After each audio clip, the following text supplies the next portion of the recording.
मित्रों नमस्कार। आज मैं वर्ग समीकरण की प्रश्नावली 8C लेकर आया हूं।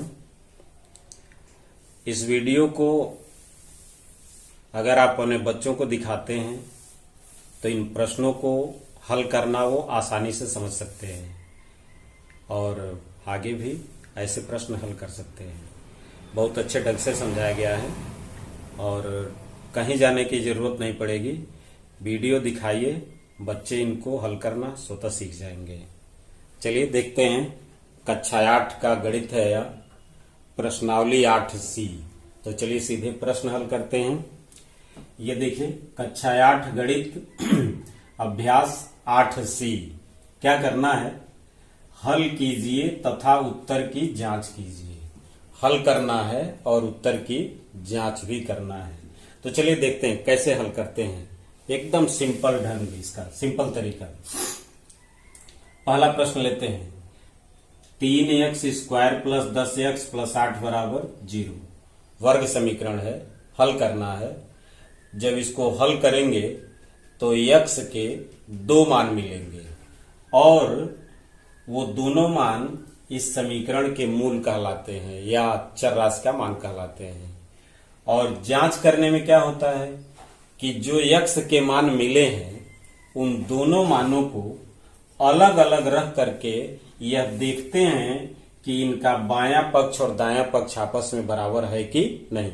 अगर इनका दायां पक्ष और बायां पक्ष दोनों बराबर हो जाता है तो यह माना जाएगा कि प्रश्न हमारा सही है, उत्तर सही है और हमने सही ढंग से लगाया है। तो चलिए प्रश्न 3x² + 10x + 8 = 0। तो इसका गुणनखंड करते हैं। पहले भी पढ़ा जा चुका है, इसको पढ़ चुके हैं बच्चे, आप लोग पढ़ चुके होंगे। कैसे हल करना है कि सबसे पहले देखते हैं कि यहां x² का गुणांक क्या है, 3, और यहां अचर पद क्या है। तो अचर पद और गुणांक दोनों का गुणा कर लेते हैं। देखिए मैंने यहां गुणा किया है, 3 × 8 = 24।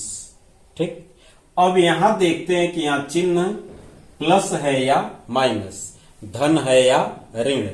अगर यहां धन होता है तो इस 24 के ऐसे 2 खंड करते हैं जिनको जोड़ने पर इस बीच वाले गुणांक के बराबर मान आ जाए। जो x का गुणांक है उसका जो गुणांक है उसके बराबर यहां मान आ जाए। इसके ऐसे 2 खंड करते हैं कि उनको जोड़ने पर बीच वाले के बराबर मान आ जाए। तो 24 को तोड़िए, 6 × 4 6 चौको 24 और 6 में 4 जोड़ देंगे तो 10। इसका मतलब यह जो x का गुणांक है 10, उसको हम लिख सकते हैं 6x + 4x। तो यहां देखिए 3x² प्लस और 10x को 10x को लिखा है 6x + 4x।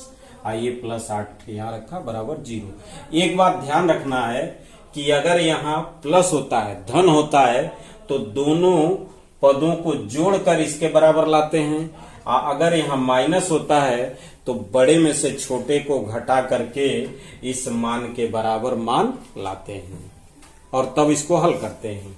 तो चलिए अब यहां आगे आपको मिल गया 3x² + 6x + 4x + 8 = 0।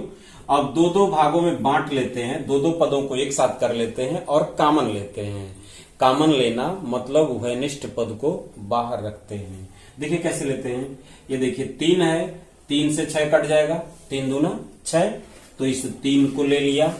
और यहाँ x², x पर 2 घात है और यहाँ 1 घात है, तो जो चर पर न्यूनतम घात होता है वही कॉमन लेते हैं।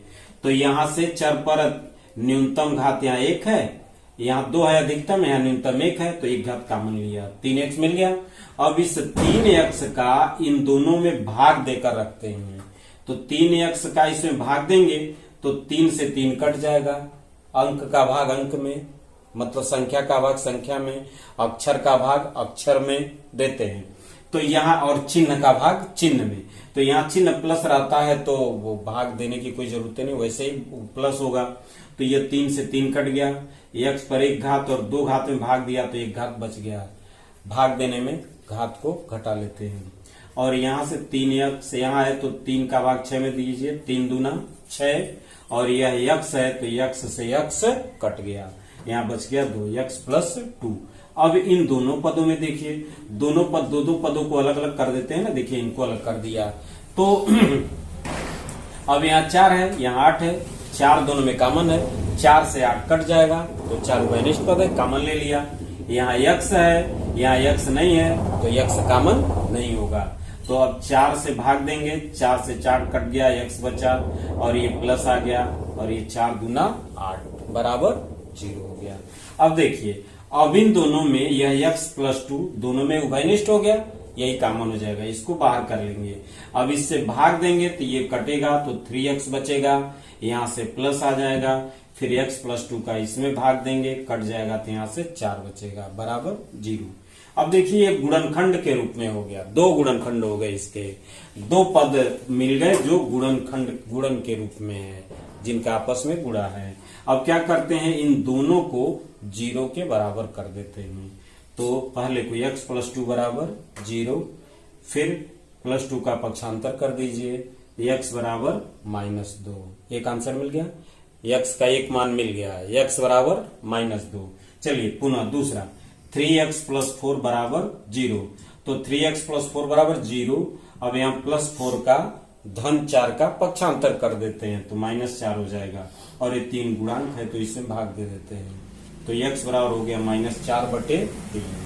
ये दूसरा आंसर भी निकल गया, उसका दूसरा मान भी। चलिए अब इसके दोनों मान तो मिल गए, अब करना है उत्तर की जांच। तो कैसे उत्तर की जांच होगा, चलिए देखते हैं। अब यहाँ उत्तर की जांच के लिए पहले प्रश्न को यहाँ नोट कर लेते हैं, नोट कर लिया। अब इसके बाद x का जो पहला मान है, x बराबर -2 यहाँ रखते हैं। चलिए 3 गुणे -2 का वर्ग प्लस 10 गुणे -2 प्लस 8 बराबर 0। तो ये 3 गुणे 2 दूना 4 हो गया, माइनस था 2 बार गुणा किया तो प्लस हो गया, और ये माइनस और प्लस का गुणा तो माइनस, 10 दूना 20 और ये प्लस 8 बराबर 0। अब हो गया 4 तिया 12 और ये -20 और ये प्लस 8 बराबर 0। अब देखिए प्लस वालों को जोड़ लीजिए, 12 और 8 20, 20 माइनस 20 0 हो गया, और ये 0 है, दोनों पक्ष बराबर हो गए, सत्यापित हो गया, प्रमाणित हो गया, हमारा उत्तर सही है। यह प्रमाणित हो गया कि जो हमारा पहला उत्तर x बराबर -2 है वो सही हो गया, सत्य है। अब दूसरे की जांच करेंगे, देखिए पुनः x बराबर -4/3 रखने पर 3x² प्लस 10x प्लस 8 बराबर 0। पुनः अब x बराबर -4/3 रखेंगे, यहाँ 4/3 रखा, वर्ग कर दिया, तो 3 गुणे माइनस का वर्ग किया तो प्लस हो गया, 4 का वर्ग 16, 3 का वर्ग 9, और ये देखिए माइनस और प्लस का गुणा माइनस, x का मान -4/3 रखा है, माइनस हो गया। अब देखिए ये 4 चौक को 16 और ये 3 त्रिके 9, आइया 10 चौक को 40/3, यहाँ 3 का गुणा है। अब यहाँ से गुणा करते हैं, 16 तिया 48 और ये बटा 9, 16 तिया 48, 48/9 माइनस 40/3 प्लस 8 बराबर 0। इनको हल करेंगे तो 8 का भी बटा 1 कर लेते हैं।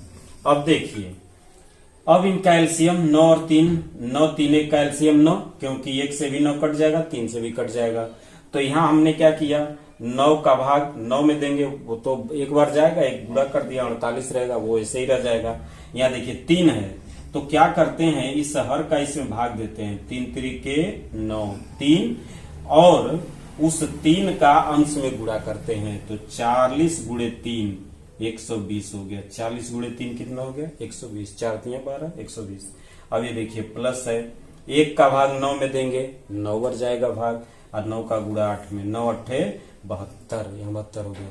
अब धन वालों के एक साथ जोड़ लीजिए, 48 और 72 120, 8 2 10 0, 4 1 5, 5 7 12, हासिल रेट मिला, और ये -120। अब यहाँ दोनों को घटा लेंगे तो 0 बराबर 0, सत्यापित। मतलब हमने यह सत्य सिद्ध कर दिया कि जो x का दूसरा मान है -4/3 वो भी सत्य है, इसका ये आंसर है। मैंने प्रश्न को भी हल कर दिया और उत्तर की जांच भी कर दिया। चलिए अब इसी प्रश्नावली का दूसरा सवाल। दूसरा सवाल कैसे है, ये आसान है। 2x minus 3 into x plus 2 is equal to 0। मतलब एक कोष्टक में 2x माइनस 3 है, बीच में गुणे का चिन्ह नहीं दिया, गुणा होगा x प्लस 2 बराबर 0। मतलब ये आपको हल करके दिया है, केवल मान निकालना है। तो चलिए इनको 0 के बराबर करते हैं एक एक को। जिससे अगर हमको द्विघात समीकरण हल करके x के 2 मान नहीं ज्ञात करने होते तो क्या करता कि एक पद का 0 में भाग देता, 0 हो जाता और केवल चर का एक मान ज्ञात करता। लेकिन यहाँ ऐसा नहीं करना है। तो 2x माइनस 3 बराबर 0, 2x बराबर 3, इसका पक्षांतर कर दिया, इसका गुणांक 2 है तो भाग दे दिया, x बराबर 3/2। और यहाँ देखिए x प्लस 2 बराबर 0, यह जो है, और यहाँ प्लस 2 का पक्षांतर, x बराबर -2। ठीक, अब चलिए उत्तर की जांच कैसे करेंगे, इनको उतारेंगे। 2x माइनस 3 और यह x प्लस 2 बराबर 0। अब सबसे पहले x बराबर 3/2 रखेंगे। मतलब जहां x होगा, जहां जहां x है वहां 3/2 रखेंगे। तो देखिए 2 गुणे 3/2 माइनस 3, यहाँ क्या है कि x का मान 3/2 और ये धन 2 बराबर 0। ठीक है, अब चलिए यहां से 2 से 2 कट जाएगा, 3 हो गया, 3 माइनस 3, यहाँ देखिए 3/2 धन 2। इसको मैं हल नहीं कर रहा हूं क्योंकि यहाँ 0 हो जाएगा। तो जब 0 हो जाएगा तो फिर इसमें गुणा करेंगे तो भी 0 हो जाएगा। तो 0 बराबर 0 सत्यापित हो गया। इसको हल करने की कोई जरूरत नहीं है, वैसे ही हल हो गया, सत्यापित हो गया, सही है। मतलब x बराबर 3/2 सही मान है। अब आगे क्या है, यहाँ देखिए x बराबर -2 रखने पर तो ये पूरा मान उतार लीजिए, यहाँ उतार लिया। 2 गुणे x का मान -2 -3, ये -2 प्लस 2। अब यहाँ हल करिए, -4 और ये -3, इनको -2 में से 2 घटाएंगे तो 0 हो गया, 0 का गुणा करेंगे 0 हो गया, दोनों पक्ष बराबर। इसका मतलब ये भी मान सत्य है। तो चलिए दूसरा सवाल हम लोगों ने हल कर लिया। एक बार फिर यहाँ मैं बताता हूं कि कैसे तोड़ा जाता है।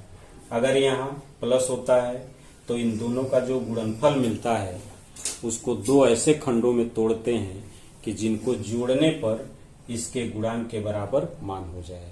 और अगर यहाँ माइनस रहे तो इनके गुणनफल को 2 खंडों में, ऐसे 2 खंडों में तोड़ेंगे कि बड़े में से छोटे को घटाने पर इसके बराबर मान आ जाए। ये आपको याद